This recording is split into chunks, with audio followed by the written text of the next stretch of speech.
주님을 느낄 수 있고 사랑하는 브루슈바이 교회 성도님과 형제 자매들에게서도 영원 불면의 진리의 말씀 가운데서도 아버지의 사랑을 느낄 수 있습니다. 지금 살아있음에 감사합니다. 저희들은 이 땅 가운데 태어나게 해주셔서 감사합니다. 우리들을 죽음에서 살려주셔서 감사합니다.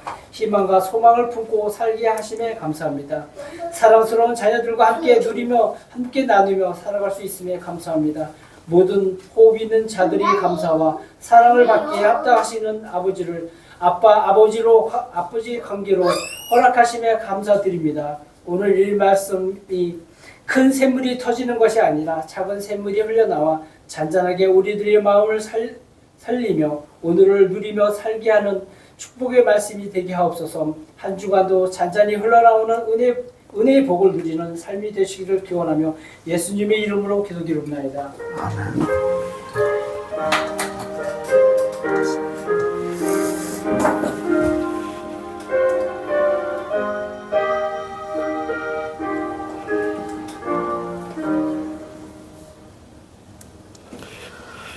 우리 오늘 창세기 8장 하겠습니다.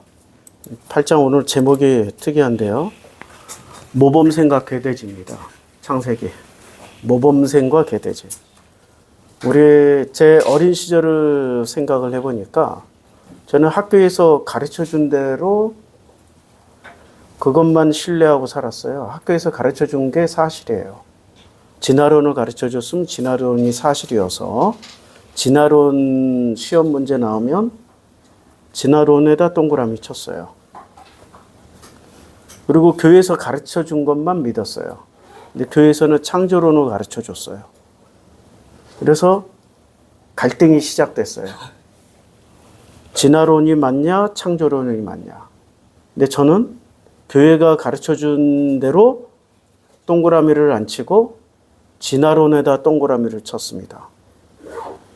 점수를 받아야 이 사회가 인정을 해줍니다. 그리고 텔레비전, 뉴스, 신문, 라디오, 방송에 나오는 것을 전부 다 신뢰했습니다. 그렇게 살았더니 뭐가 됐냐면 모범생이 되었어요. 그리고 모범생으로 살고 있던 저는 단 한 번도 내가 잘못되었고 단 한 번도 내가 이상하다라고 생각해 본 적이 없습니다. 왜냐하면 학교에서 가르쳐준 대로, 교회에서 배운 대로, 언론에서 보도한 내용 안에서만 살았기 때문에 한치도 벗어남이 없어서 나는 언제나 모범생이었고 옳고 정당하고 잘못한 일이 없다라고 생각을 했어요. 나이 50쯤 돼서, 이때 나이 50쯤 되었다는 게 나이 40에 제 인생이 한번 뒤집어지는 일이 있었잖아요. 그 10년 동안의 우여곡절을 다 거치고 뒤집어지고 나서 나이 50쯤에 내가 왜 이렇게 살아야 됐고 왜 이렇게 망가져야 됐지? 나는 잘못한 일이 없고 분명히 실수한 것도 없고 못된 짓 한 것도 없고 정해진 대로 그 규칙 안에서 학교에서 가르쳐준 대로 교회에서 배운 대로 언론에서 말하는 그 선 안에서만 살았는데 내 인생은 왜 이렇게 불행해? 내 인생은 왜 이렇게 불행하지? 라는 그 질문에 문득 이러한 말씀이 제 귀에 들어왔습니다. 거룩한 것을 계획해 주지 말며. 예수의 말씀이에요. 너희 진주를 돼지 앞에 던지지 말라. 그들이 그것을 발로 밟고 돌이켜 너희를 찢어 상하게 할까 염려하더라. 아니, 거룩한 것을 주었는데, 그리고 진주를 주었는데, 그들은 왜 그것을 발로 밟고, 왜 발로 밟았을까? 이게 지금, 왜 발로 밟았죠? 아니, 분명하게 예수가 말씀하시잖아요. 거룩하고, 그 다음에 진주라고, 거룩한 것과 진주라고 그랬는데, 아니, 객관적으로 거룩하고 객관적으로 진주란 말이에요. 그런데 그것을 왜 발로 밟고, 그리고 돌이켜서 거룩한 것과 진주를 준 너희를 찢어 상하게 하느냐라는 것에 질문을 던져봤어요. 누가 감히 거룩한 것과 진주를 발로 밟을 수가 있을까? 우리는 이 대목에서 개, 돼지들이 발로 밟으니까 개, 돼지들이 당연한 거 아니야? 이들의 정체는 개, 돼지야. 그런데 이 개, 돼지들이 유대 사회로 되돌아가면 유대인들 사회에서 누가 개, 돼지 취급을 받았습니까? 유대인 사회에서 개, 돼지 취급을 받았던 분들이 있어요. 누가 개, 돼지 취급을 받았냐면 마가복음에 보면 수로보니게 여인이 나옵니다. 그 수로보니게 여인이 예수께 그 앞에 예수의 앞에 앉아서 마가복음 7장 26절에 나오네요. 7장 26절에 보면은 이렇게 나옵니다. 그 여자는 헬라인이에요. 근데 이 여자가 어떤 일을 했냐면은 이에 더러운 귀신 들린 어린 딸을 둔 어린 딸이 더러운 귀신에 들렸어요. 어린 딸이 더러운 귀신에 들렸고 더러운 귀신에 들린 한 여자가 예수의 소문을 듣고 와요. 그리고 그 발 아래 엎드렸어요. 엄마 마음이 얼마나 간절하겠습니까? 그 딸이 더러운 귀신에 들려서 사경을 헤매고 있는데 어린 딸이, 그것도 어린 딸이. 근데 이 여자의 정체는 헬라인이에요. 헬라인이라면은 일단 유대인보다 신분이 높다, 낮다. 높다. 로마인 헬라인은 지금 이 로마 지배 사회에서 로마 헬라인은 신분이 높아요. 그런데 낮은 신분이 아닙니다. 그 바울을 생각하면 돼요. 바울은 혈통은 유대인이나 신분은 로마 시민권자잖아요. 그러니까 함부로 할 수가 없는 거죠. 이때 당시에 헬라인은 이런 포지션이었습니다. 자, 그 여자는 헬라인이요. 그 헬라인 중에서도 수로보니게 족속이에요. 그러니까 가나안 주변의 떨거지는 아니에요. 뭔가 뼈대 있고 정통성 있고 그 사회에서도 존중을 받는 이때 당시 예수와 같은 유대인들의 얼굴은 약간 검은색이 끼어 있는 그러니까 백인 얼굴이 아니에요. 우리는 예수하면 금발에 푸른 눈이라고 그러는데 그건 게르만족이에요. 게르만족이거나 아리안 족속입니다. 아리안 족속으로 그려놓은 거예요. 이때 당시에 셈족 얼굴은 아시안 얼굴에다가 수염 많이 난 지금 무슬림들 생각하면 돼요.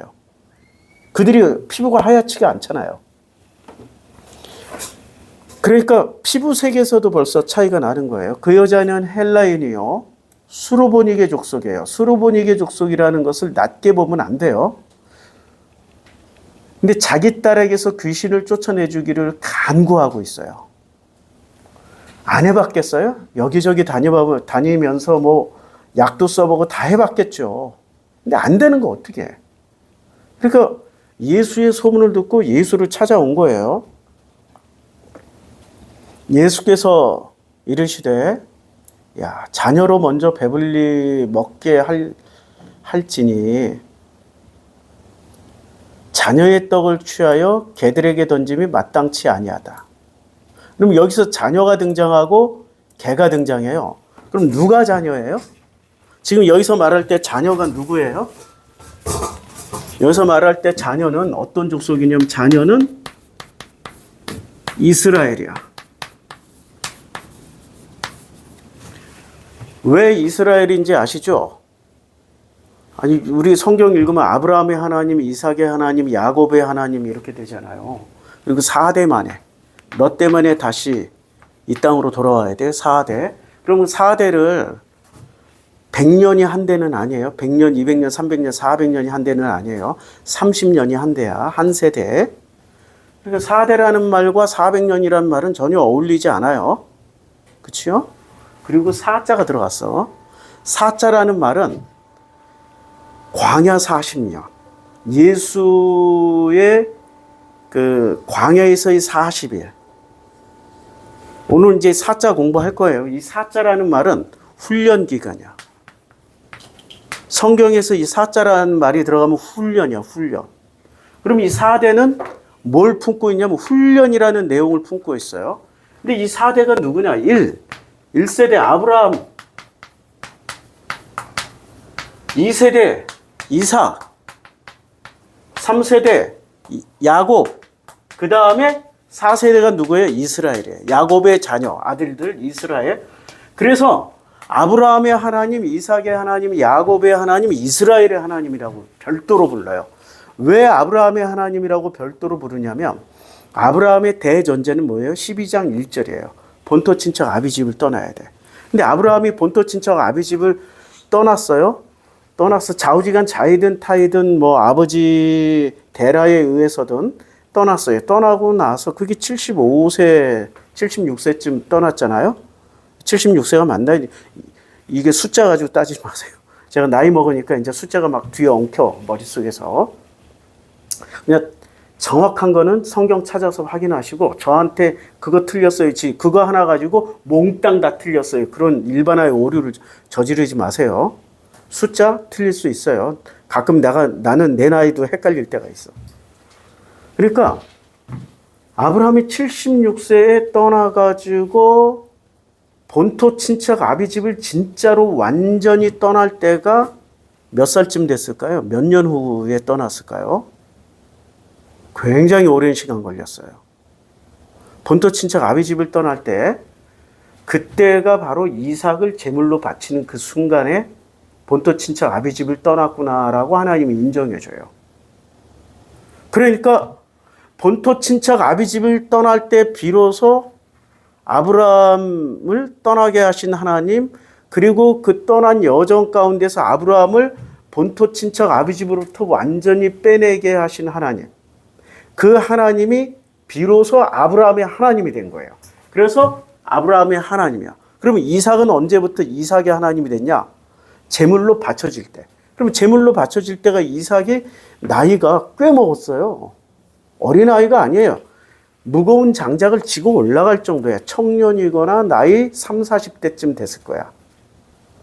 꽤 나이 먹었어요. 그리고 나서 이삭은 본토 친척 아비집에게 배웠던 것들을 떠나요. 아버지 아브라함은 어떻게 살았어요? 생존 법칙이 가동되면은 늘 거짓말을 했잖아. 아브라함은 생존 법칙이 가동되면 그래서 바로에게도 거짓말하시고 아비멜렉에게도 거짓말하시고 틈나면 거짓말하시고 필요하면 가서 싸워서 뺏어보기도 하셔. 사병을 이끌고. 그런데 그런 아버지에게서 그런 걸 배웠을 거 아니에요. 어려서부터 뱃속에서부터 DNA를 물려받았을 거 아니야. 근데 이삭은 어떻게 살았어요? 누가 와서 우물 가지고 지랄하면 가져가. 그리고 자기는 딴 데 가서 팠게 하고 딴 데 가서 파잖아. 아버지를 닮았어요? 아니면 전혀 다른 인격체로 만들어져 버린 거예요? 완전 다른 인격체로 만들어졌어. 그래서 이삭도 아비집을 떠났기 때문에 그때부터 이삭의 하나님이 된 거야. 하나님이 이삭의 하나님이 된 거예요. 너는 내 아들이야 하고 이삭의 아버지가 되어주신 거야. 그러면 아브라함의 하나님, 이삭의 하나님, 야곱의 하나님은 각각 다른 하나님인가요? 아브라함과 이삭은 다른 하나님으로 인식했어. 이해 안 되죠? 성경을 잘 읽어보셔야 돼요. 야곱의 하나님.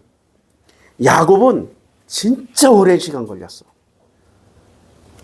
야곱은 또 아버지 이삭처럼 살았어요? 아니면 진짜 야비한 전혀 다른 인격체로 살았어요? 완전 다른 인격체로 살았어. 근데 그게 아비집을 떠난 게 아니라 오히려 야곱은 대전제인 아브라함 집, 그러니까 데라로부터 물려받은 것을 그대로 가지고 사는 거예요. 누구랑? 라반이랑 동급이었으니까. 라반이 가지고 있었던 것이 뭐냐? 본토 친척 아비집의 습관을 가지고 있었다고. 이 본토 친척 아비집의 습관을 언제 떠나요? 야곱도 야곱은 죽기 직전에 겨우 떠나요. 죽기 직전에도 사실 긴가민가 떠났나 안 떠났나 잘 모를 지경이야. 왜냐하면 르우벤을 저주해버리고 시므온을 저주해버리고 자기 아들들을 저주해버려요. 아버지 이삭하고 완전히 달라. 아브라함하고도 완전히 달라. 그런데도 불구하고 성경의 주인공이 됐고 성경에서 꽤 오랜 시간 등장을 하셔요. 거의 창세기 후반부, 중후반부 전체를 야곱 스토리고 심지어는 출애굽기까지 가서도 야곱 스토리야. 그러면 성경에서 가장 오래 등장하시는 주인공은 언제나 귀감이 되고 모범이 되어서 오래 등장하시는 겁니까? 아니면은 나하고 똑같아서 오래 등장하시는 겁니까? 나하고 똑같은 인물이라. 뭔가 메시지를 세고 강하게 찔기게 전하고 싶어서 오래 등장하시는 거예요. 그래서 그 야곱의 하나님, 근데 야곱의 하나님이라고 별도로 부르는 거예요. 그래서 아브라함의 하나님, 이삭의 하나님, 야곱의 하나님이라고 별도로 불러요. 그리고 아브라함의 하나님을 이삭은 그 하나님을 자기의 하나님과 같은 하나님이라고 믿었어요? 다른 하나님이라고 믿었어요? 야곱은 이삭의 하나님과 야곱의 하나님이 같은 하나님이라고 믿었어요? 다른 하나님이라고 믿었어요? 다른 하나님. 야곱이 드디어 이제 떠나는 겁니다. 어디를 떠나요? 아니, 가나안 땅을 떠나가지고 먹고 살기 위해서 어디로 가야 돼요? 가나안 땅을 떠나서 먹고 살기를 위해서 어디로 떠나야 되냐면은 여기로 떠나야 됩니다. 그 창세기 47장에서 보면은 애굽으로 떠나야 돼요. 근데 애굽으로 떠나기 전에 야곱께서 기도를 하십니다. 근데 기도를 하시는데 뭐라고 기도를 하시냐면은 뭐라고 기도를 하시냐면 누구한테 기도를 하셔요? 창세기 45장에 보면 이렇게 나옵니다. 창세기 45장에 지난번에 찾으려고 그랬는데 못 찾아가지고 이번 주에 찾으려니 했더니 또 찾아놓고 또 잊어버렸어.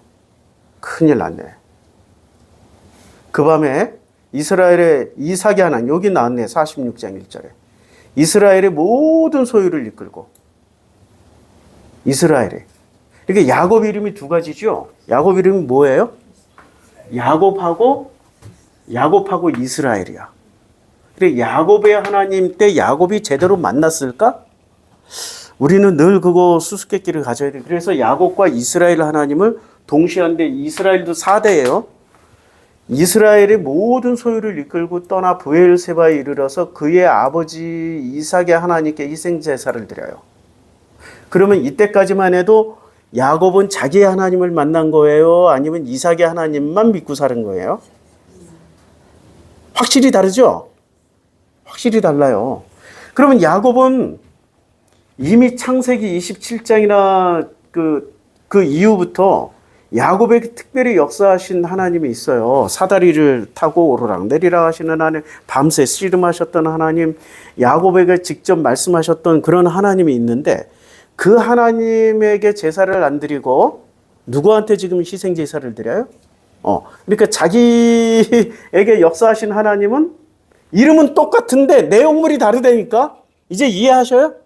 이름은 똑같은데 내용물이 달라. 자기에게 역사하신 하나님은 신통력이 별로 없어. 그러니까 아버지 이삭에게 역사하셨던 그 하나님을 지금 붙잡고 희생제사를 드리는 거야. 그 밤에 하나님이 이상 중에 이스라엘에게 나타나요. 이스라엘에게 나타나서 뭐라고 말씀하셔요? 이스라엘이 이삭의 하나님께 희생제사를 드리는데 이스라엘에게 나타나서 뭐라고 말씀하시냐, 이름을 뭐라고 말씀하시냐면 야곱아 야곱아 하시는 거야. 왜 이스라엘아 이스라엘아 안 하고 야곱아 야곱아 하는 거죠? 아직도 야곱의 하나님이 안 되었어. 성경을 이렇게 디테일하게 읽으면 너무너무 재밌어요. 그러니까 아브라함의 하나님과 이삭의 하나님과 야곱의 하나님과 이스라엘의 하나님은 다 동일하신 하나님인데 본인들은 각각 다른 하나님으로 인식하고 있었다는 거야. 그리고 이스라엘의 하나님은 개인의 하나님이 아니라 야곱의 아들들, 12아들들을 대표한 집단의 하나님이야. 여기는 개인의, 아브라함의 하나님, 이삭의 하나님, 야곱의 하나님은 개인의 하나님인데, 조상들의 하나님인데, 이스라엘의 하나님은 이 조상들의 하나님을 믿는 집단이야. 집단. 요걸 잘 기억을 해 두셔야 돼요. 요걸 잘 기억을 해 두시고, 그 다음에 다시 마가복음 7장으로 갑니다. 마가복음 7장에서 보면, 자, 예수께서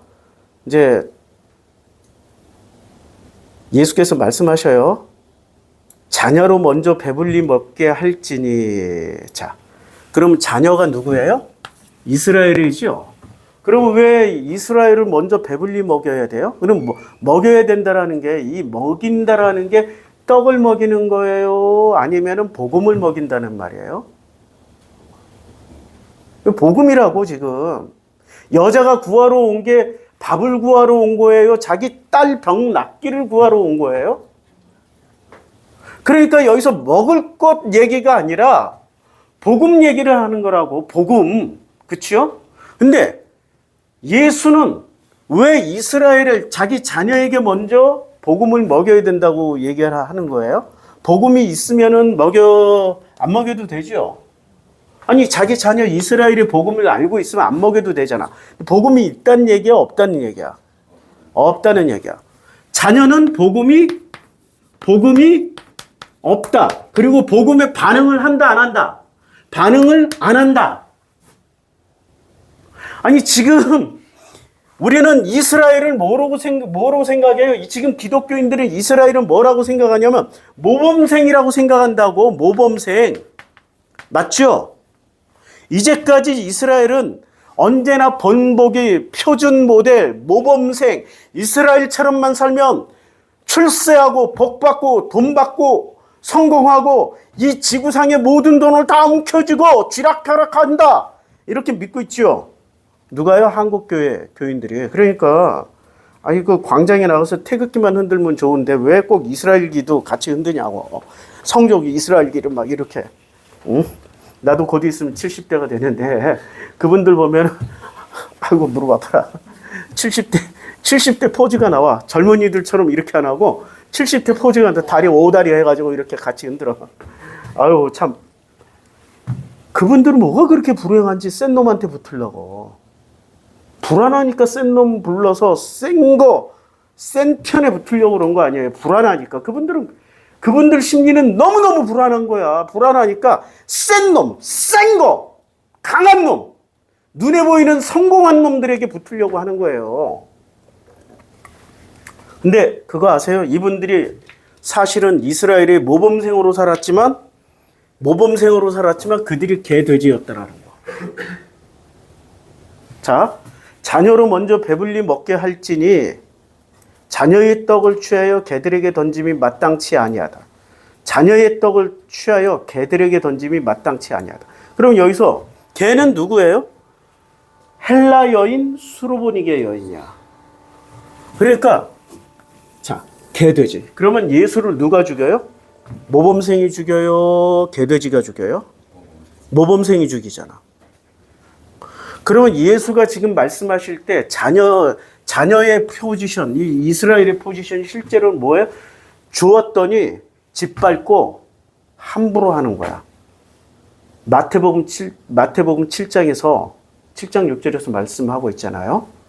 뭐라고 말씀하셨어요? 보화와 진주를 주지 마.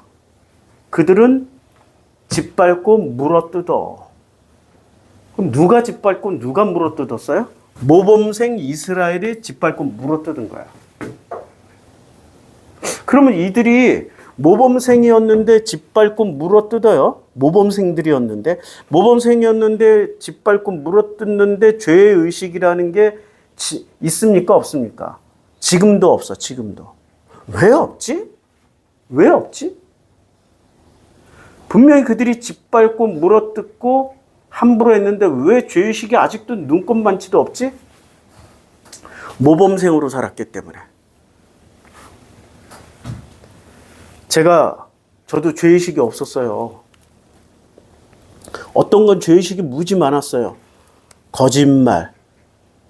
그 다음에 그 학교에서 가르쳐 준 거 있잖아. 학교에서 가르쳐 준 대로, 교회에서 가르쳐 준 대로, 그리고 언론에서 보도된 대로 레가시 미디어라고 그러죠. 대중매체, 레가시 미디어, 영향력 있는 레가시 미디어에서 나오는 대로 요만큼이라도 벗어나거나 안 했을 때 죄책감, 죄의식, 내가 잘못했구나. 크게 후회하고 뉘우치고 막 아파하고 괴로워했어요. 그런데 그 안에서, 그 정해진 테두리 안에서 하는 행동은 전혀 반성함, 후회함이 없어요.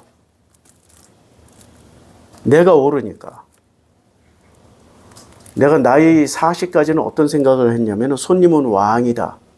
아주 대표적인 예예요. 손님은 왕이다. 왜냐면 내가 돈 내고 사 먹으니까 이 돈이 곧 나를 왕으로 만들어준다라는, 이게 이 사회에 학교에서 가르쳐 준 거, 언론에서 가르쳐 준 거, 교회에서 가르쳐 준 거. 우리 성도님들 그러잖아요. 헌금 한 액수만큼 내가 왕이야.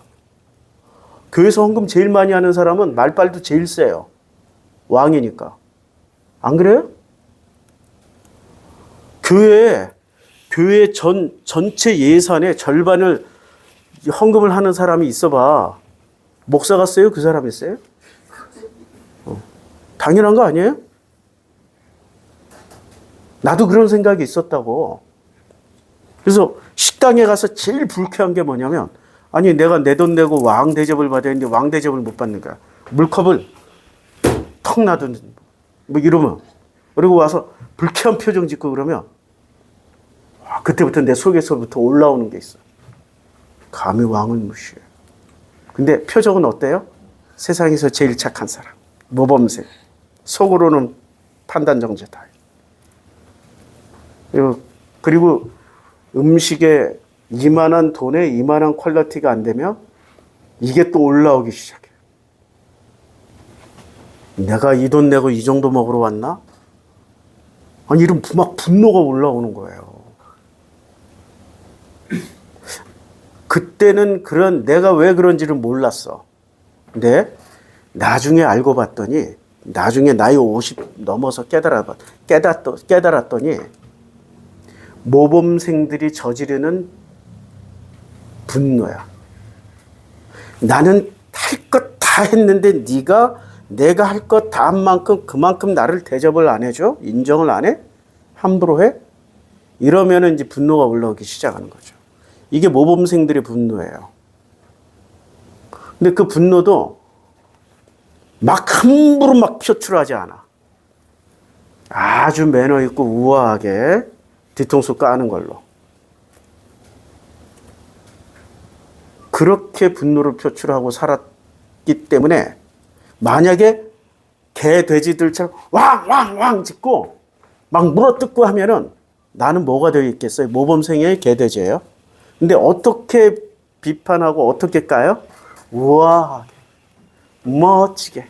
말도, 그러셨어요? 아이고. 맛이 조금 이상하긴 해도 잘 먹었어요. 컵을 함부로 놔뒀는데, 다음에는 좀 더 이쁘게 놔줬으면 좋겠는데. 얼마나 우아해요? 잘못한 거예요? 그쵸? 모범생으로 사는 사람은 일평생 자기가 잘못했다? 한 적 없다. 한 적 없다. 지금 이스라엘을 보면은, 지금 이스라엘이 예수 앞에 서 있는 이스라엘은 아브라함부터 지금까지 잘못한 적이 있다, 없다? 없다. 본인들은 없다. 근데 우리가 성경에서 보면 졸라 많다. 아합 왕이 대표적이고, 므낫세도 대표적이고, 아하스 왕도 대표적인데, 솔로몬도 있고 그 안에. 다윗은 잘못한 적이 있다, 없다? 많다.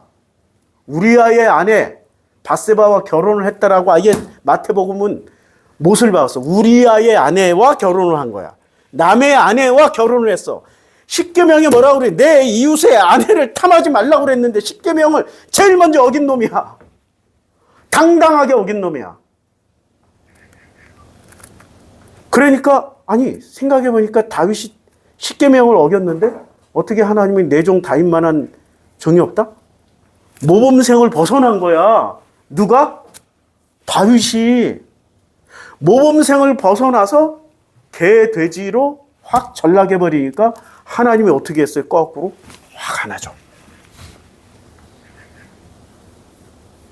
내가 어렸을 때부터 나이 40까지는 정해진 곳에서 한 치도 벗어남이 없었어요. 정해진 곳 안에서만 살았어. 그러니까 나는 아버지 엄마 앞에서도 누가 오라? 아버지 엄마가 오라? 내가 오라. 내가 오라. 선생님 앞에서도 선생님이 오라? 내가 오라. 내가 오라. 목사 앞에서도 목사가 오라? 내가 더 오라. 내가 더 오라. 저 목사는 맨날 자기 자식들 유학 보내고 뭐하고 그러는데 나는 우리 자식 유학 안 보내고 국내에 보내고 따질 게 너무 많아. 내가 오라. 그게 바로 역으로 말하면 복음이 먼저 필요한 사람. 복음이 먼저 필요한 자녀가 돼버리는 거야. 자녀. 내가 이스라엘처럼 살았다고. 그럼 이스라엘 사람들이 개, 돼지라고 여긴 그 사람들은 이스라엘 사람들이 보기에는 모범생으로 사는 거예요? 개차반으로 사는 거야? 일단 이스라엘은 돼지를 먹는다, 안 먹는다? 안 먹어. 근데 지금 수르보니게 여인은 돼지를 먹었겠어요? 안 먹었겠어요? 돼지 먹는 지방이에요, 수르보니게는. 돼지고기는 인류사의 아주 중요한 음식입니다. 내가 중국에 여행을 하면서 중국의 저 서쪽 운남성 여행하는데 거기는 이슬람과 기독교인과 그리고 한족들이 막 중국인들이 뒤섞여서 살아요. 시장 가면은 돼지고기를 그렇게 돼지고기를 그날 잡은 돼지고기를 싱싱하게 막 살덩어리 이렇게 놔두고 걸어놓고 팔어. 이렇게 내가 어쩌다가 그 지역에 있는 무슬림 친구들도 알게 되고 기독교인들도 알게 되고 한족들도 알게 됐는데 무슬림 친구들이 뭐라고 그러는 줄 아세요? 중국인들 막 지도 중국인인데 막 욕을 해. 왜? 돼지고기 먹는 지저분한 놈들이라고. 다른 거 안 봐. 그 새끼들은 돼지고기 처먹는다고 그렇게 욕을 해. 그렇게 욕을 하는 순간 자기는 뭐가 돼요? 자기가 개돼지가 돼. 자, 여자가 대답하여 이르되 주여 올소이다만 상 아래 개들도 자기 자신을 개라고 얘기하는 거예요. 수로보니 개들도 아이들이 먹던 부스러기를 먹나이다. 자녀들이 먹던 부스러기를 먹나이다. 그러니까 자기 자신을 지금 뭐라고 고백해버린 거예요? 개입니다. 개. 근데 이스라엘은 자기 자신을 개라고 고백한 적이 있어요? 단 한 번도 없어. 이 수로보니게 여인, 이 헬라 여인은 자기 자신을 개입니다. 그러나 그 상에서 떨어지는 부스러기를 먹습니다. 예수께서 이르시되 이 말을 하였으니 돌아가라 귀신이 내 딸에게서 나갔느니라. 여자가 본즉 아이가 침상에 누웠고 귀신이 나갔더라. 와, 이거 정말 놀라운 일이에요. 놀라운 일. 마태복음 7장 6절에 거룩한 것을 개에게 주지 말며 너희의 진주를 돼지 앞에 던지지 말라. 그들이 그것을 발로 밟고 돌이켜 너희를 찢어 상하게 염려할 것이다.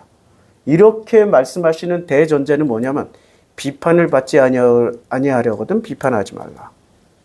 그럼 이스라엘은 뭐 가지고 비판했어요? 돼지고기 먹는 거 비판, 안식일 안 지키는 걸로 비판할 게 얼마나 많아요.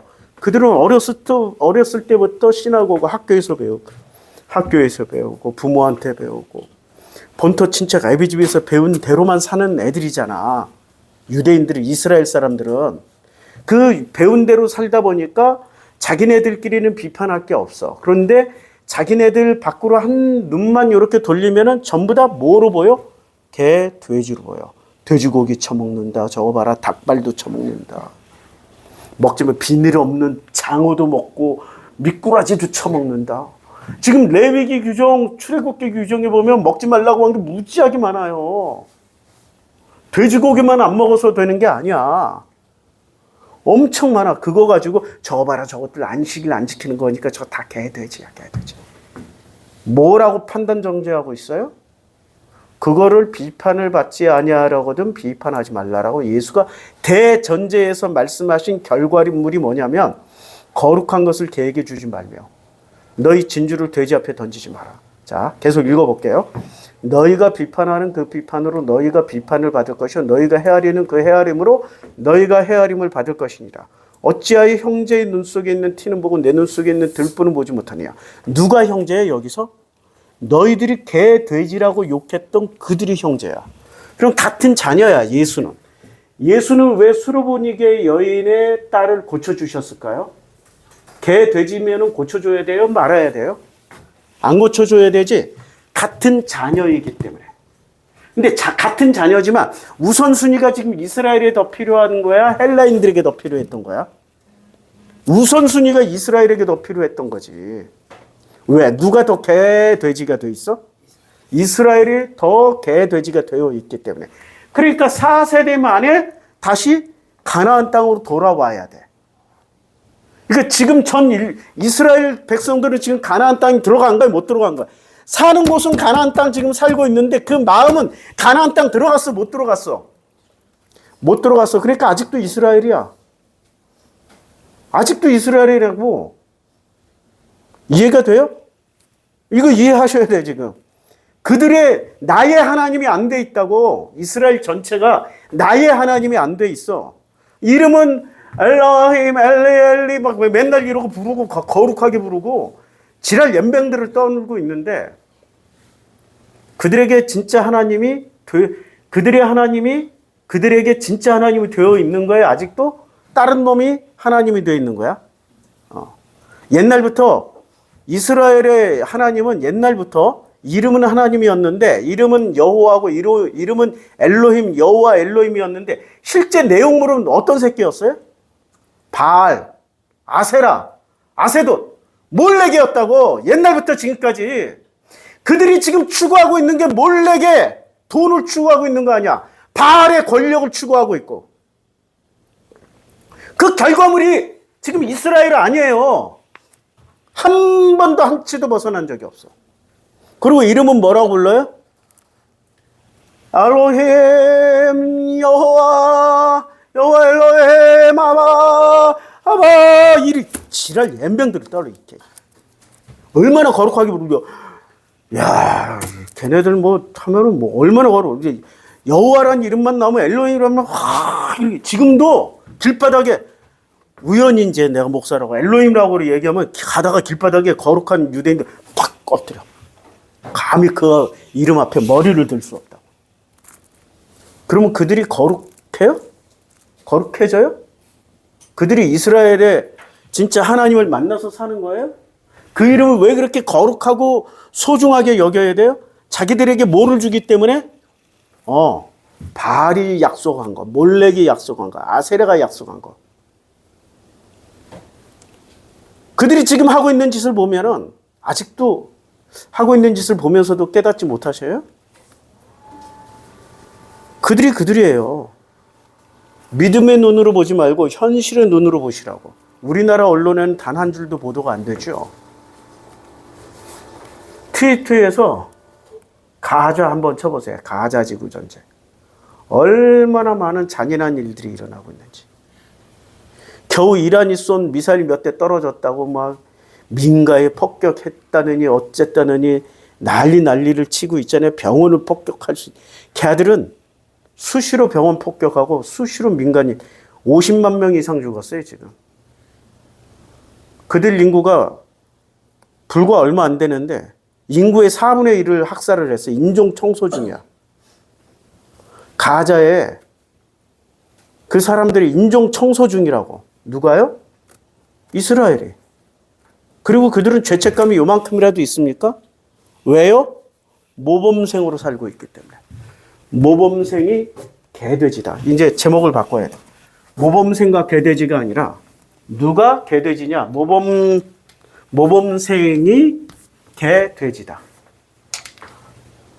자, 이제 창세기 8장으로 다시 넘어가겠습니다. 이게 어떤 연관성을 가지고 있는지 한번 보자고요. 하나님이 노아와 그와 함께 방주에 있는 모든 들짐승과 가축을 기어가사 하나님이 루아흐를 땅 위에 불게 하심에 물이 줄어들었어요. 루아흐예요. 그러니까 창세기 1장 2절이 지금 반복되는 거예요. 되게 새 창조를 하시는 장면이야. 창세기 1장 2절이 루아흐를 불어오는 그런 장면이잖아요. 창세기 1장 2절에 보면 땅이 온도라고 공허하며 흑암의 깊음이 있고 하나님의 루아흐는 수면 위로 운행하시는 거예요. 그러니까 하나님의 루아흐가 수면 위를 지금 운행하시고 있어요. 왜요? 물을 줄이려고. 딱 그 장면이죠. 깊음의 샘과 하늘의 창문이 닫혀요. 그리고 하늘에서 비가 그쳤어요. 그런데 창세기 1장에서는 어떻게 말씀하고 있냐면 1장 3절에 바로 하나님이 이르시되 빛이 있으라 하시니 빛이 있게 돼요. 그런데 요 사이에 1장 2절과 3절 사이에 설명이 들어가는 거야. 깊음의 샘과 하늘의 창문이 닫히고 하늘에서 비가 그치며 어떻게 물이 마르는지를 보여주시는 거야. 루아흐가 운행하실 때 창세기 1장 2절에 그 흑암이 깊은 그 물이 어떻게 다 사라지는지를 설명해 주는 거라고. 설명해 주는 거예요. 자, 우리는 8장 3절 이제 물이 땅에서 물러가고 점점 물러가서 150일 후에 줄어들고 며칠 후에요? 150일 후. 여기서 잘 보세요. 일곱째 달 그 달 11의 날 77이 계속 반복되고 있죠. 이 숫자를 잘 보면 아니 여기서 왜 이상하다? 궁금증을 가져야 돼. 이게 진짜 얼마 전에 일어난 일인지 얼마나 오래됐는지는 모르지만 여기서 지금 계속 강조하고 있는 게 수치를 정확하게 얘기를 하고 있어요. 창세기 6장부터 8장까지는 숫자가 엄청나게 정확하게 나열되고 있습니다. 물이 점점 줄어 열째 달 그 달 초하룻 날에 산들의 봉우리가 보여요. 열째 달에 산들의 봉우리가 보여요. 그러니까 일곱째 달 그 달 11의 날에 방주가 아라랏산에 머물렀고 그러니까 이게 지금 7진법 10진법 40일 여기 40일이 나와요. 40일이 지나서 노아가 그 방주에 낸 창문을 열고 지금 여기서 계속 반복되고 있는 중요한 숫자 패턴이 나옵니다. 어떤 숫자 패턴이 나올까요? 7진법, 그 다음에 10진법, 그 다음에 4진법은 아닌데 4. 이 숫자가 나오는데 7은 뭐를 대표한다? 7은 뭐를 대표한다? 인간의 종교심. 그 다음에 10은 세상. 이 세상에, 그러니까 10진법의 대표가 뭐냐면은 천부장, 백부장, 50부장, 10부장. 맞죠? 네, 시스템. 이 세상의 시스템. 그리고 사진법은 아까 얘기했죠. 광야 40년, 광야 40일, 모세의 40년. 근데 모세의 40년 단위는 무슨 단위야? 전부 다 고난의 단위 아니야. 남의 부모 밑에서 40년. 그 다음에 미디안 광야에 자기 집도 아닌 그야말로 십보라 밑에서의 그 뭐라고 해야 되나? 베릴사위 40년. 얼마나 비참했어요. 40년. 광야 40년. 전부 다 훈련받는 숫자야. 모세의 40년은. 그래서 이거는 훈련, 고난. 훈련과 고난이라는 숫자예요. 자, 이렇게 놓고 한번 읽어보자고. 이렇게 놓고 읽어보면은 굉장히 재밌는 것들이 나옵니다. 성경은 이 패턴을 계속 반복하고 있어요. 이 패턴을. 목사님이 이런 식으로 영해하거나 함부로 해석하면 어떻게 돼요? 그럼 신학자인 당신들은 어떻게 해석할 거야? 당신들이 못하니까 내가 이렇게 해석하는 거지. 성경 내용이 기반해서 하는 거라고. 이런 거 가지고 또 따지지 마세요. 난 숫자 약해. 숫자 약하고 이 상징 시스템. 이게 바로 그 문학적 해석. 그 문학에는 이런 해석해요. 영화에도 이런 숫자, 그래서 사인에 나오잖아. 7사인으로 계속해서 연쇄살인범이 살인을 하잖아. 영화 사인에서.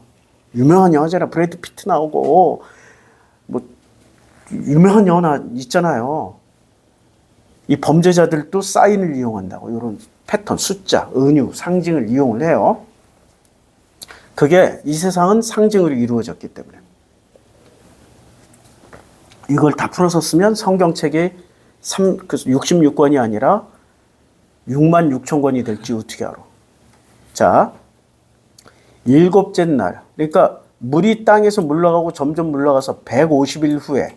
그러니까 드디어 세상 시스템에 의해서 이건 과학이야. 물이 줄어드는 거야. 왜 줄어들어요? 이걸 과학으로 이해를 하는 거야. 이제 세상 사람들은 과학으로 이해하는데 실제로는 누가 지금 이 물을 마르게 했어요? 루아흐가, 하나님의 루아흐가 땅 위에 계속 하나님이 당신의 루아흐를 땅 위에 계속 불어서 마르게 한 거야. 근데 과학은 어떻게 얘기를 해요? 이게 자연현상이야. 이렇게. 그러면 자연현상이야 하는 순간 은혜가 있을까요? 없을까요? 은혜가 없는 거지. 그러니까 우리는 신앙인이니까 어떻게 해야 돼? 자연현상도 하나님의 은혜 때문에 이렇게 일어나는구나. 여기서 CO2에서 O가 갑자기 1초만 사라지는 거야. 뭐 10초도 아니야. 1초만 사라지면 어떻게 될까? 지구는 순간 불덩어리게 돼. 수소만 있으니까. H2O. H가 수소잖아. 순식간에 불덩어리 돼. 1초면은 충분히 불 붙어버려. 불덩어리가 돼버려요. 물이 없어. 전부 다 말라버려. 폭발해버린다니까. 이게 과학현상이에요? 하나님 은혜예요? 근데 이걸 과학현상으로 설명하려고 무진장 노력하시는 지식 자랑하시려는 목사님들이 있어. 이게 하나님 은혜야 그냥. 그거 설명하려고 그래. 그리고 7째 달. 이거 종교잖아요. 그러니까 지금 여기에 타고 있는 사람들은 지금 하나님이 뭐로 설명해줘? 이 물을 빼는데 과학과 종교와 그러니까 세상 시스템과 종교와 고난 가지고 다 설명해 주는 거야. 7째 달, 그달 11의 날. 11의 날은 17일이죠. 칠진법 들어가 있잖아. 7일안. 그러니까 그달 7째 날, 그달 11의 날의 방주가 아라랏산. 그러니까 여기서 물이라는 것은 뭐예요? 객관적인 어떤 현상이야. 그러니까 뭐로 써요? 세상 시스템으로 쓴다고. 물은 세상 시스템이야. 근데 그 물을 말려서 없애주신 분은 루아흐예요. 그걸 잊지 말라는 얘기야. 그 다음에 방주를 설명할 때는 뭐를 써요? 칠진법 쓰잖아. 7. 그럼 방주는 지금 어떤 시스템이야? 종교 시스템. 자, 그 다음에 세 번째. 물이 점점 줄어들어 10째 달. 10째 달이라는 건 또 세상 시스템이잖아요. 그달 초하룻 날에 산들의 봉우리가 보이기 시작하는 거예요. 산들의 봉우리가 보여. 근데 이 산들의 봉우리가 보일 때는 자연현상처럼 보이잖아요. 근데 그 뒤에 누가 일을 하신 거야? 루아흐가 일을 하신 거야. 그리고 40일을 지나서 40일을 지났어. 아니 이 세상 시스템과 종교 시스템에서 40일을 지나는 거야. 그러면은 지금 세상 시스템, 종교 시스템에서 40일을 지나서 드디어 누가 등장하셔요? 자, 물이 땅에서 점점 물러갈 때는 자연현상만 등장하시고 7째 달, 7이 등장하실 때는 방주가 등장하시고 노아라는 사람이 등장하실 때는 40일이 지나서 그럼 노아는 이 안에서 뭐를 했던 거야? 고난과 고통 가운데서 뭐를 받았다? 훈련받았다. 그래서 40일. 아니, 이해하기가 너무 쉽지요? 자, 40일을 지나서 노아가 그 방주에 낸 창문을 열었어요. 드디어 그 고난이 있고 난 후에 40일 금식 후에, 줄이신 후에 누가 찾아와요? 마귀 시험하는 자가 찾아왔고 40년 광야 생활 끝난 후에 요단강을 건너야 되는 지경에 온 거잖아요. 지금 그 장면이라고, 그 장면. 지금 성경은 다 같은 얘기해줘. 모든 같은 패턴으로 40년 후에 요단강을 건너서 가나안 땅 들어가야 되는데 누가 막고 있어? 요단강이 막고 있지. 40일을 줄이신 후에 하나님의 성령이 가득히 임하여서 사역을 시작해야 되는데 지금 어떤 놈이 찾아와? 이게 요단강 같은 그런 시험하는 놈이 찾아와요. 그놈하고 또 싸워야 돼. 요단강하고도 싸워야 되고 그놈하고도 싸워야 돼. 지금 하나님의 루아흐가 자연현상처럼 싹 물을 쫙 빼주고 있고 그 다음에 그 방주는 드디어 세상 시스템에 방주는 종교의 법칙에 의해서 드디어 어떤 일이 지나가요? 일곱째 날 방주가 아라랏산에 딱 도착을 했어. 아라랏산에 안착을 했어. 이게 하나님의 은혜구나. 이거는 쉽게 생각할 수 있잖아. 그런데 40일을 지나서 노아가 그 방주에 낸 창문을 열었어. 창문을 열었다라는 것은 시작한다는 거야. 뭐가요? 예수의 공생애가 시작을 한 거고 드디어 광야에 40년을 지내고 난 후에 가나안 땅의 생활이 시작되는 거고 그러면 아브라함에게는 본토 친척 아비집을 떠나서 드디어 시작하는 거고 이스라엘은 드디어 야곱을 떠나서 독자적인 그들만의 하나님 시스템으로 들어가게 된다는 얘기예요. 이거 이해가 되시는 거죠? 이해 잘 하셔야 돼. 창문을 열었더니 제일 먼저 기란 짐승이 나옵니까? 불기란 짐승이 나옵니까?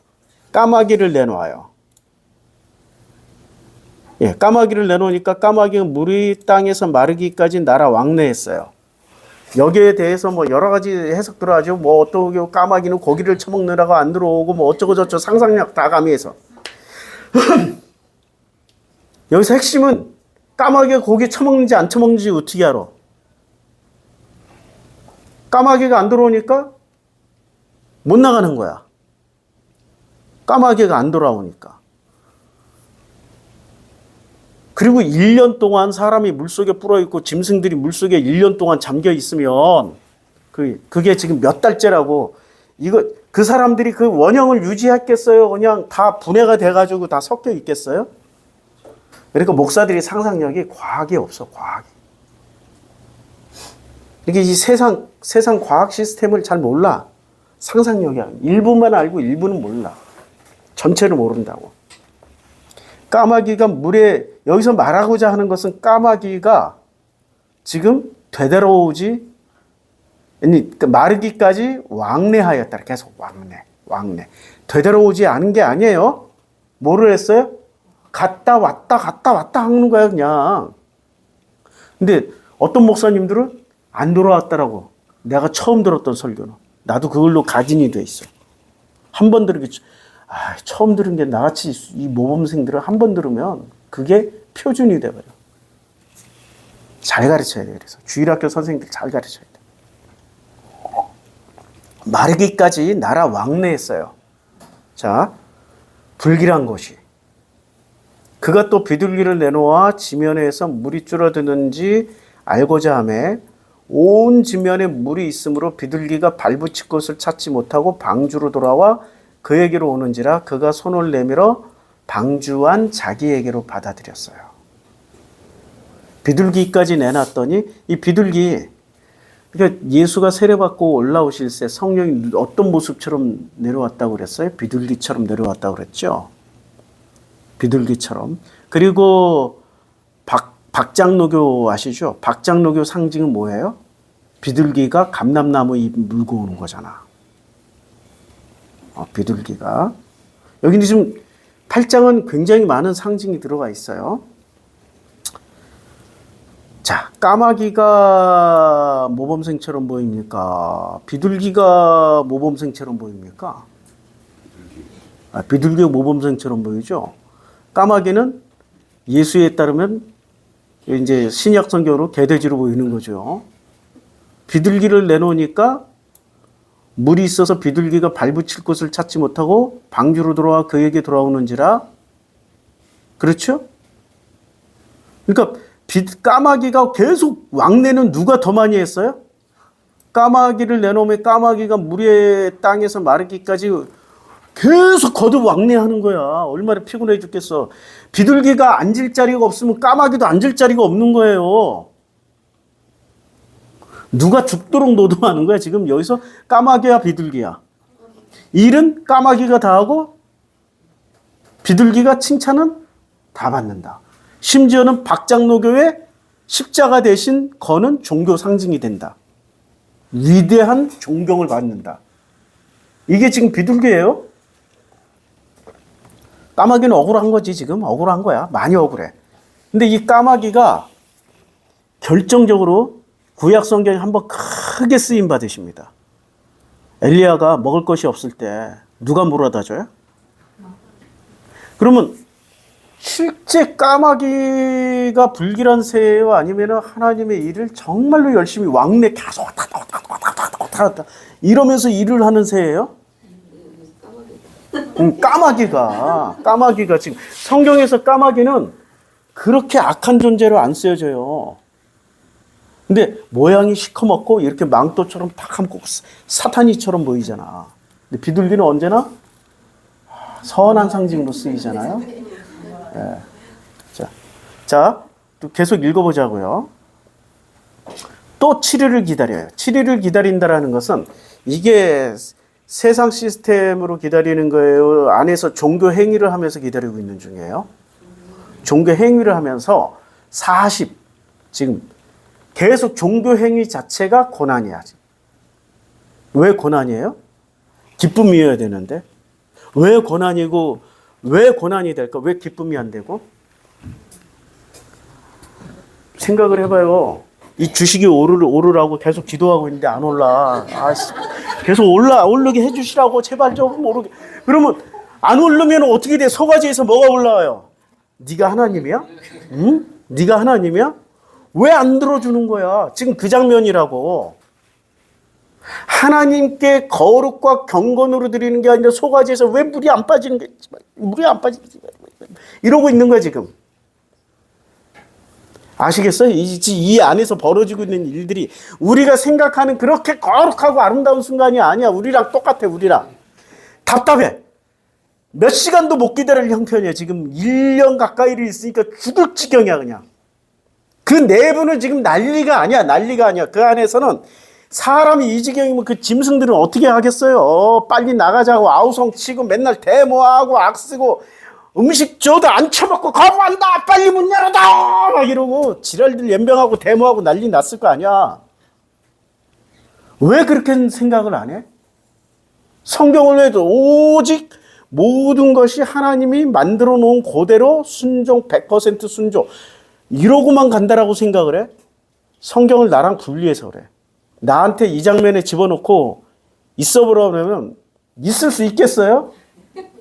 못 있다니까. 못 있어.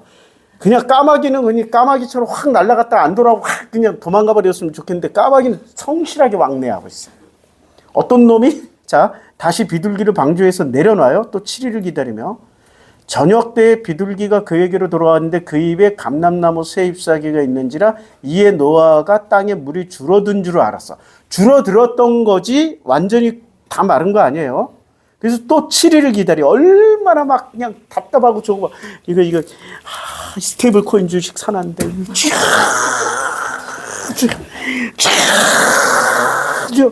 왜 안 오르게 하시나이까? 정령 오르는 겁니까? 정말 물이 빠지는 겁니까? 정령 우리가 여기 나갈 수 있는 겁니까?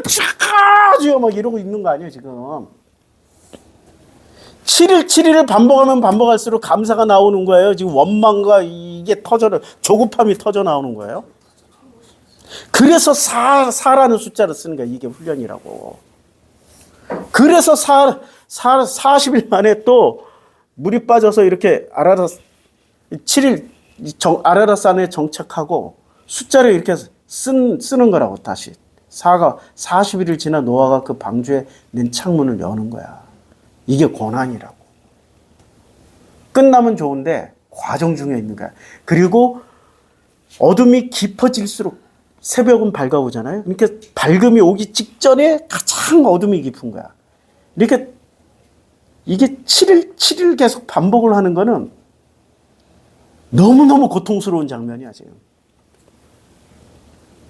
또 7일을 기다려 다시 비둘기를 방주에서 내놓음에 저녁 때에 비둘기가 그에게로 돌아왔는데 그의 배에 감람나무 새 잎사귀가 있어요.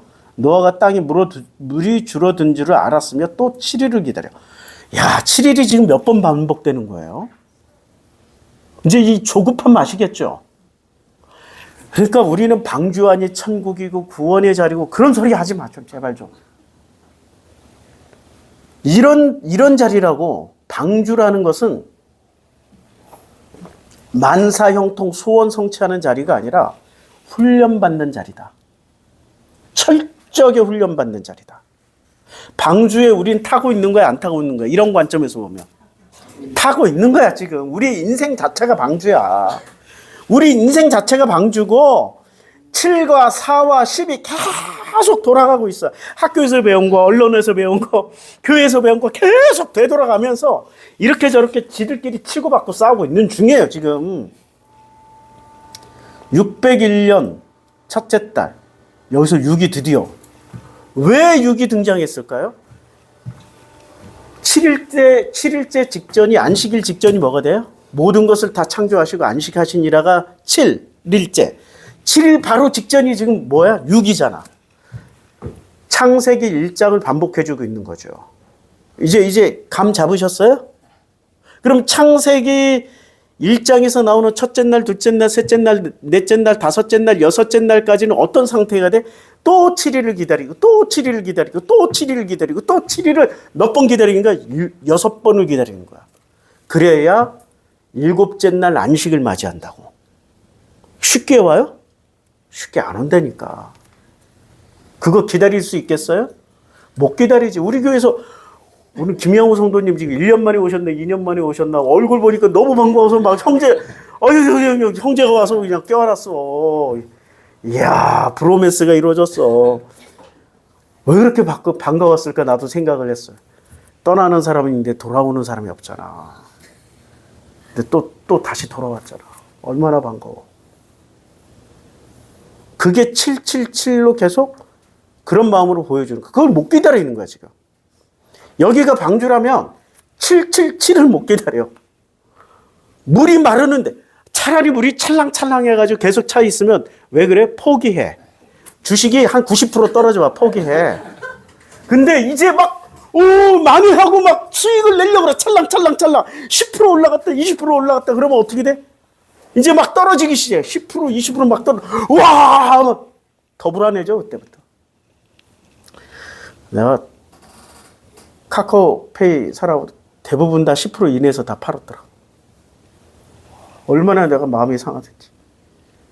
그게 90%, 우리가 산 날부터 90% 올랐잖아요, 그냥. 한 방에 쭉. 다음날 쫙 올라버렸잖아. 어떻게 하겠어.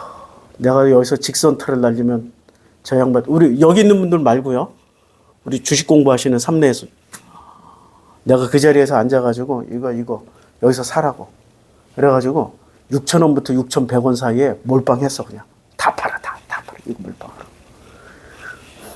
그래서 축하한다고 90% 올랐을 때 11만 4천 딱 올랐을 때.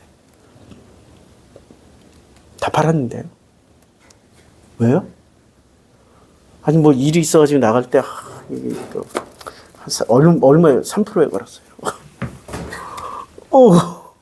마이 갓. 왜 그럴까? 이게 7일이 반복되는 사람의 심리야. 777. 뭔지 아시겠죠? 그 조급함. 막 견딜 수 없음.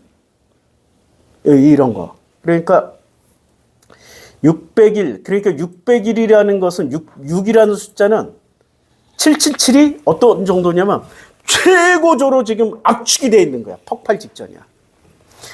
하나님 있으면 나와봐. 이게 정광훈이 그랬잖아. 하나님 나한테 까불면 죽어. 막 이런 상태야 지금. 나한테 까불면 죽어. 정광훈이 그 상태야. 하나님 내가 지금 그렇게 내가 지금 김문수 하나님이 당선시키겠다고 나한테 말해줬잖아. 왜 당선을 안 시켜줘? 막 이런 거 지금. 그 상태야. 그 분노의 상태. 그런데도 하나님 잘 팔아먹어. 아, 저 인간 진짜 내 피셜에 분명히 하나님이 김문수 당선시켜 주겠다고 그랬잖아. 근데 왜 또 뻥을 쳐? 절대 자기 말에 책임을 안 져. 정광훈이 같은 부류로. 그러니까 뭐를 해요? 정광훈이는 777이라는 숫자의 이 압박을 안다 모른다. 몰라. 맨날 거짓말만 하니까 진심으로 살아야 압박을 느끼지 열심으로 사는 놈들은 압박 없어요. 진심으로 했을 때 777이 느껴지는 거예요. 자, 600일 첫째 달 곧 그달 초하룻날에 땅 위에서 물이 거친지라 노아가 방주 뚜껑을 제치고 본즉 지면에서 물이 거쳤어요. 드디어 둘째 달 21의 날, 여기서 1의 날이 나오잖아요. 드디어 7에서 땅이 어떻게 돼요? 마른 거야. 숫자 보니까 기가 막히죠. 어쩌면 이렇게 정확하게 7과 6과 4와 10을 쓰고 있는지. 이게 지금 구약 성경이 우리들에게 보여주는 기가 막힌 메타포입니다. 하나님이 노아에게 말씀하여 이르시되 너는 내 아내와 내 아들들과 내 며느리들과 함께 방주에서 나오는 거예요. 이게 나오는 게 뭐가 돼요? 이게 뭐가 되냐고. 그 창세기 1장으로 치면, 창세기 1장, 2장 치면 뭐가 돼요? 이게 안식이야. 그러니까 방주가 안식이었어? 아니면 방주에 나오는 게 안식이야? 그러니까 6과 7을 써버리는 거예요. 오해를 풀라고. 지금 방주가 구원의 방주라고 얘기하지만 구원의 방주라고 이름 바꾸시고 뭐라고? 훈련의 방주라고. 훈련의 방주라고. 그리고 내 인생 방주야. 풍랑 위에. 인생, 나라는 인간의 인생 방주라고, 그걸 구원의 방주라고 못 박아두니까 방주의 제대로 된 의미를 우리가 찾지를 못하게 되는 거예요. 이제 방주의 의미를 아시겠죠? 무슨 방주? 구원의 방주예요. 나라는 인간의 인생 방주야.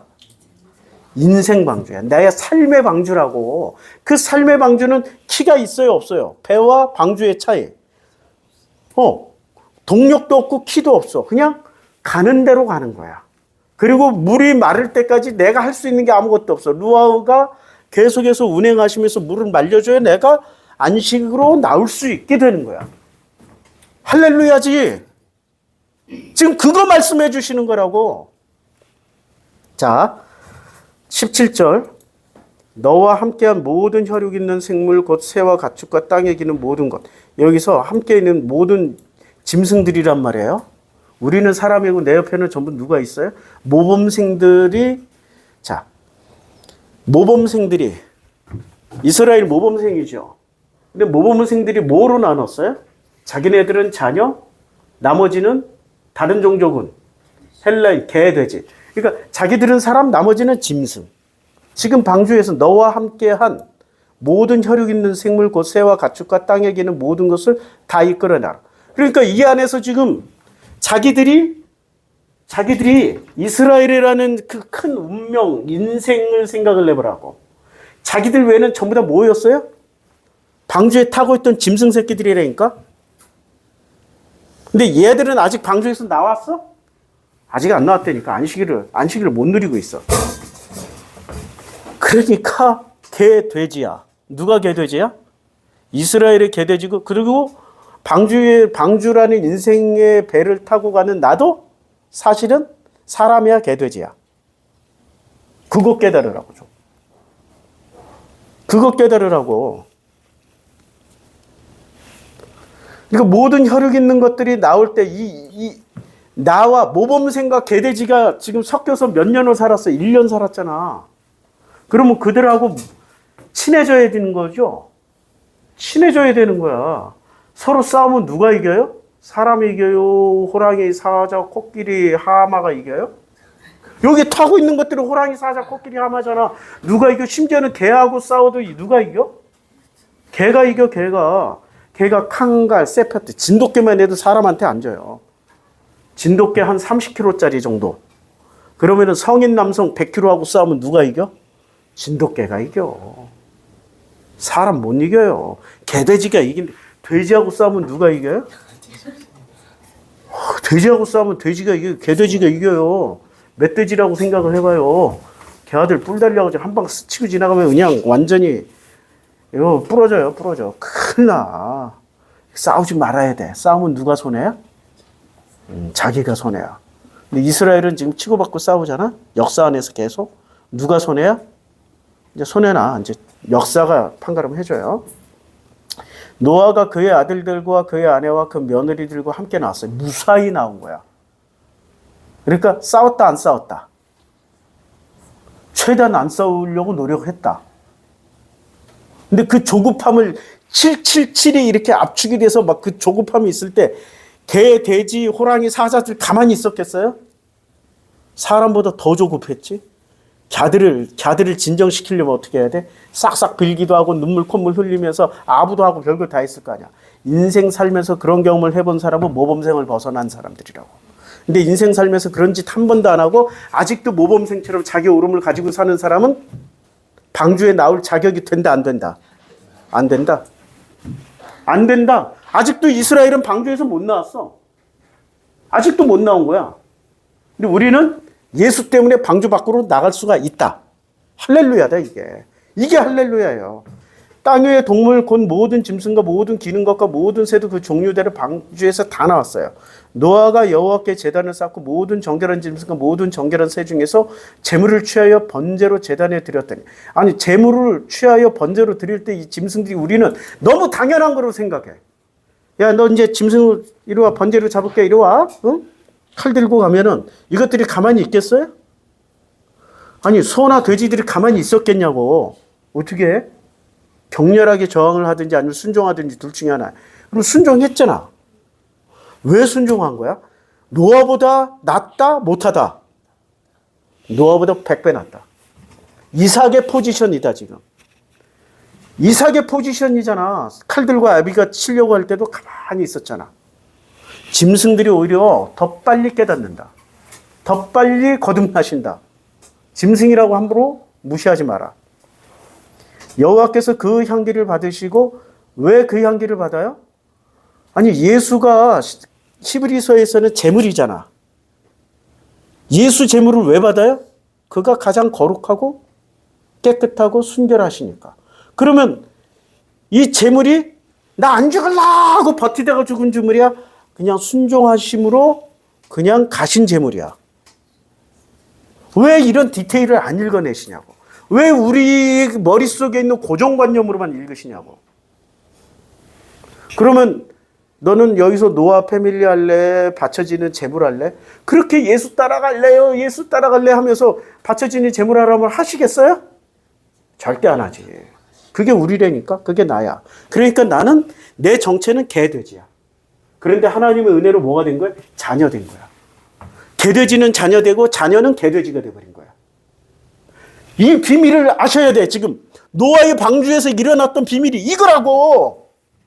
누가 먼저 순종해버렸냐고. 짐승들이 순종해버렸어요.